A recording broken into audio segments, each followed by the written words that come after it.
Uma coisa que eu queria te pedir, Paulo, porque é muito comum, né, os tucanos falarem o Lula dividiu o país em nós contra eles.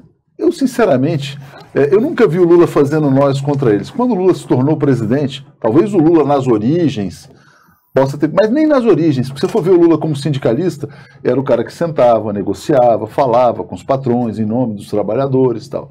Aí quando ele vira presidente, ele escolhe como vice um empresário, ou seja, se falava que era uma aliança capital e trabalho. Mas os tucanos, eles sempre usaram essa ideia de que o PT dividiu o país com esse nós contra eles. Como é que eles dividiram o país se o Lula saiu, se ele montou um conselhão, botou todos os empresários lá dentro, se ele saiu com 87% de aprovação, então o nós era muito maior do que o eles, né? Porque se fosse um nós contra eles tipo Venezuela, o Brasil ia rachar no meio.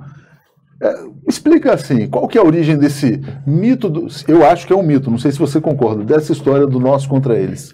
É um mito, não há dúvida que é um mito, porque um presidente aprovado por 80% da população, 70%, que ganhou 3 eleições consecutivas, 4, né, se for contar tudo, ganhou 4 eleições consecutivas, ele não estava dividindo.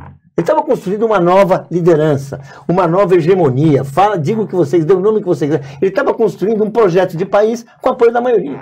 Então não era assim que tinha um país rachado meio a meio não estava. Ele estava construindo a maioria, estava mesmo, tanto que, vamos dizer assim, se não tivesse tido esse golpe, ele já seria o favorito, ele é o favorito mesmo com a perseguição judicial. Então, o que eu acho que há? É como a mídia, vamos falar assim, não vamos ficar assim, como a mídia, ela é do outro lado, ela transforma um discurso da minoria em divisão, e diz que é um debate na sociedade. Mas quando a gente vai olhar, de fato, não há um debate na sociedade.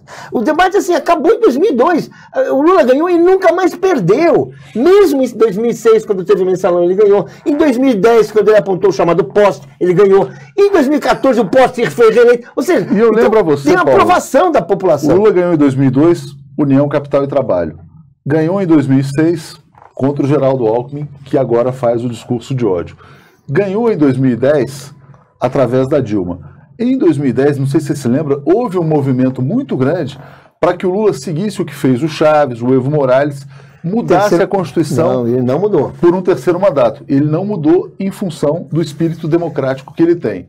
Chega em 2014, muita gente pressionou o Lula para que ele não deixasse que a Dilma disputar a reeleição. O direito é dela, se ela quiser, ela foi e ganhou.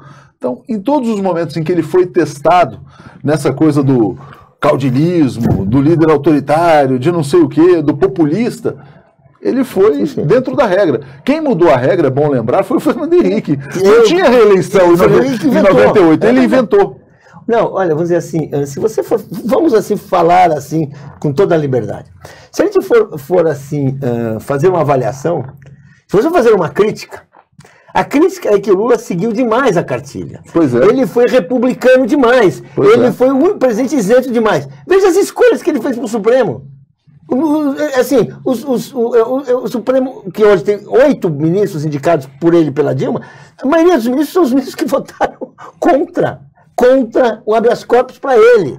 Ou seja, ele é um sujeito que ele tem uma cabeça republicana, é um sujeito que quer, assim, ele não quer assim, ter assim, essa coisa da hegemonia no sentido partidária, ele quer sempre estar compondo.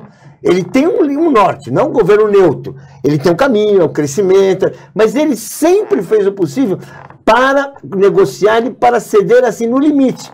Tanto que ele começa o governo dele em 2003 fazendo uma primeira reforma da Previdência. A primeira greve, a primeira manifestação de massa no governo Lula em 2003, na esplanada dos ministérios, quando ia ter a reforma da Previdência. O primeiro ano é um ano de arroxo. Ele faz tudo isso e depois ele recupera. Então, ele é esse cara que está negociando. Sempre negociou, né? Nunca, então, resumindo, nunca houve nós contra eles. Nunca, nunca. Como disse o Paulo, bem disse, é um discurso da minoria da mídia transformado em divisão de forma artificial.